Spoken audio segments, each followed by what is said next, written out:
तो गाइस मैं हूं अंकित और आप देख रहे हैं रेसलिंग फैंस नेटवर्क। शुरू करते हैं गाइस अपनी बातों को हम लोग सबसे पहले डेड मैन द फिनोम अंडरटेकर के बारे में। तो भाई अंडरटेकर बात करते हैं अपने इन रिंग रिटर्न के बारे में कि क्या वो वापसी कर सकते हैं, इन रिंग रिटर्न उनका हो सकता है एंड वो किसको फेस करना चाहते हैं, सारी बातें वो करते हैं। इससे पहले भी इन्होंने इसके बारे में बात करी थी जहाँ पे कि अंडरटेकर ने क्लियरली बोला था कि वो फेस करना चाहते हैं स्टिंग को अपने आखिरी मैच के अंदर। लेकिन हम सबको पता है कि भाई स्टिंग जो है अब रिटायर हो चुके हैं AEW रेवोल्यूशन में, उन्होंने ले लिए रिटायरमेंट एंड अब ये चीज़ नहीं हो पाएगी। तो अंडरटेकर इस पर वापस से कॉमेंट करते हैं एंड अभी अंडरटेकर ने क्लियरली बोला कि वो कंसीडर कर रहे थे अपना रिटर्न, मतलब वो कह रहे थे कि हाँ मैं एक आखिरी मैच के लिए रेडी था, यानी कि वो प्रिपेयर्ड थे एक आखिरी मैच के लिए। लेकिन यहाँ पे इन्होंने सारी चीज़ें स्टिंग के ऊपर डाल दी। उन्होंने कहा कि उसने रून कर दिया ये सारा मोमेंट, अगर स्टिंग रिटायर नहीं होता तो शायद मैं अपना इन रिंग रिटर्न करता एक आखिरी मैच के लिए। देखो ऐसा नहीं है कि अभी ये पॉसिबल नहीं है, अभी भी पॉसिबल है, अभी भी चांसेस है। WWE के हाथ में सब कुछ है, लेकिन दिक्कत ये है कि स्टिंग AEW यानी ऑल एलीट रेसलिंग के साथ कॉन्ट्रैक्ट के अंदर है। तो जब तक वो कॉन्ट्रैक्ट नहीं एक्सपायर होगा, वो फ्री एजेंट नहीं बनेंगे, उसके बाद WWE उनको साइन नहीं करेगी,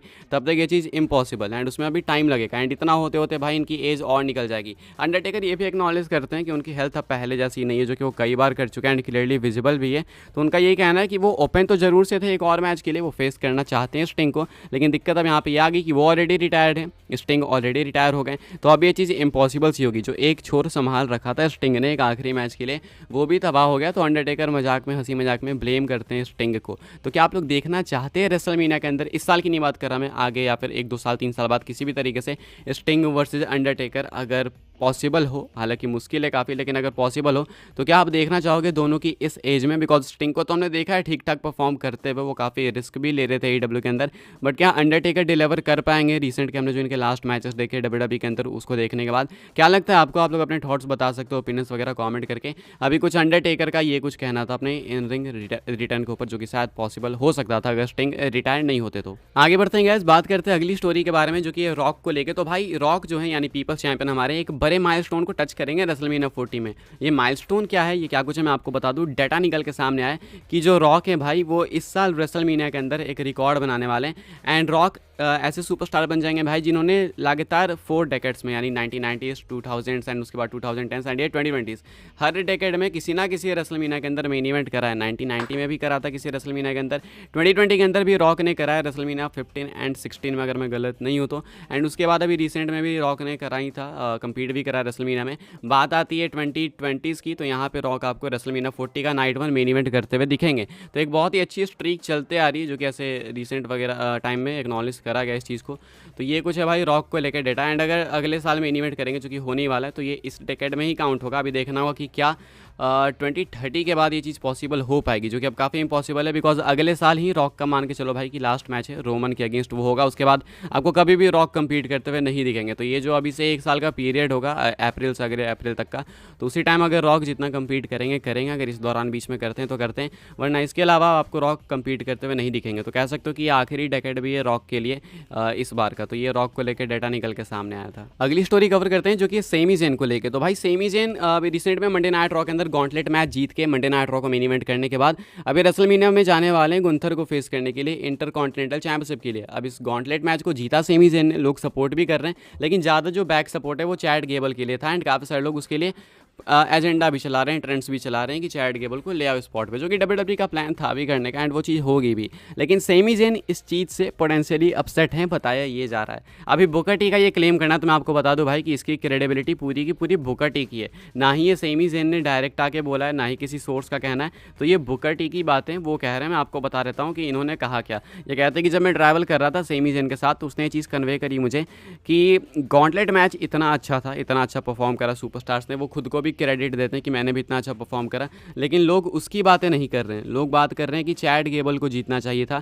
इससे थोड़ा सा गुस्सा है सेमी जेन, थोड़ा सा अपसेट है इस चीज़ के ऊपर। ऐसा कुछ कहना है बुकर टी का कि सेमी जेन इस चीज़ पे अपसेट है एंड वो चाहता था कि लोग अप्रिशिएट करें उसकी विक्ट्री को। हालांकि मैंने पर्सनली भाई बता रहा हूँ, देखा है कई सारे लोगों को अप्रिशिएट करते हुए कि सेमी जेन भी डिजर्व करते हैं। हालांकि सेमी जेन इससे पहले भी कई बार इंटरकॉन्टिनेंटल चैंपियन बन चुके हैं एंड हमें मालूम है कि रेसलमेनिया में अगर वो सिंगल्स मैच के अंदर जाएंगे गुंथर के अगेंस्ट, तो रिजल्ट भी ऑलरेडी मान के चलो कि प्री डिटरमाइंड है एंड हम सबको पता है आउटकम क्या होगा कि सेमी जेन हारेंगे, बिकॉज गुंथर सेमी जेन के खिलाफ तो टाइटल नहीं ड्रॉप करने वाले हैं। तो मैच तो ट्रिपल थ्रेट बनेगा, चैट गेबल ऐड होंगे, लेकिन सेमी जेन अपसेट हैं, बताइए ये जा रहा है, ये कुछ क्लेम करना है बुकर टी का। अगेन रिपीटिंग कि भाई इसकी क्रेडिबिलिटी पूरी की पूरी बुकर टी की है, बिकॉज आगे भी मैं आपको एक अपडेट बताऊंगा जो कि बुकर टी की तरफ से निकल के सामने आ रही है। तो आप कितना ट्रस्ट करना चाहते हो कितना नहीं, वो आपके ऊपर है। अभी के हिसाब से बुकर टी ने ये कुछ कहा था। आगे बढ़ते हैं गाइस, बात करते हैं अगली स्टोरी के बारे में जो कि डैमन प्रिस्ट एंड उनके money in the bank brief किसको लेके। भाई पता नहीं ये सागा कब खत्म होगा। लोग चाह रहे हैं कि कैसिन करो, सबको पता है फेल होगा, चाहे पास हो जो भी करना है भाई करो, लेकिन एटलीस्ट कैसिन करो। ये टाइटल जो है आपके पास जो मनी इन द बैंक का, वो उसको खत्म करो भाई, एटलीस्ट इसको कैसिन करके खत्म करो इस चीज़ को। एक वो नहीं रहेगा कि अरे इसके पास भी MIT भी है, वो डिप्रेशन में लोग हैं काफ़ी सारे चैंपियंस। तो अभी के हिसाब से भाई डैमन प्रिस्ट इसके ऊपर कॉमेंट करते हैं कि मनी इन द बैंक कैसिन के बारे में वो क्या सोचते हैं। कहते हैं कि देखो यार काफ़ी सारे लोग पता नहीं ऐसा क्यों सोच रहे हैं कि ये रेसलमेनिया आखिरी अपॉर्चुनिटी है। भाई रेसलमेनिया आखिरी अपॉर्चुनिटी नहीं है, रेसलमेनिया अप्रैल स्टार्टिंग में, मेरे पास टाइम है जुलाई तक का। कहते हैं कि जुलाई तक का है मेरे पास समय, एंड मैं जुलाई तक में भाई जो हूँ कैसिन कर सकता हूँ। तो ये कहते हैं कि मुझे बहुत अच्छे से मालूम है कि मेरा ये जो ब्रीफ केस है इसके अंदर जो कॉन्ट्रैक्ट है वो कब एक्सपायर होगा, तो वो जुलाई में होगा। तो आप ये प्रेशर मत डालो कैसिन वैसिन करने का, मुझे जब सही लगेगा मैं करूँगा।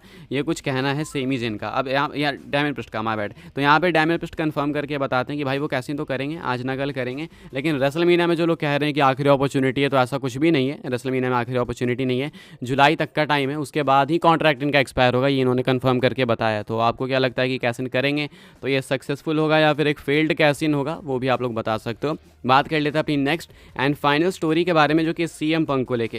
यार WWE में आने के बाद वापस से CM पंक की कंट्रोवर्सीज हो चुकी है स्टार्ट। हमें मालूम है कि CM पंक WWE को छोड़ के गए थे इतने सालों पहले, डेकेड्स पहले, कंट्रोवर्सी की वजह से ही। उसके बाद AEW के अंदर गए, वहाँ पे उनका रेसलिंग रिटर्न हुआ अभी से कुछ सालों पहले, 2-3 साल पहले।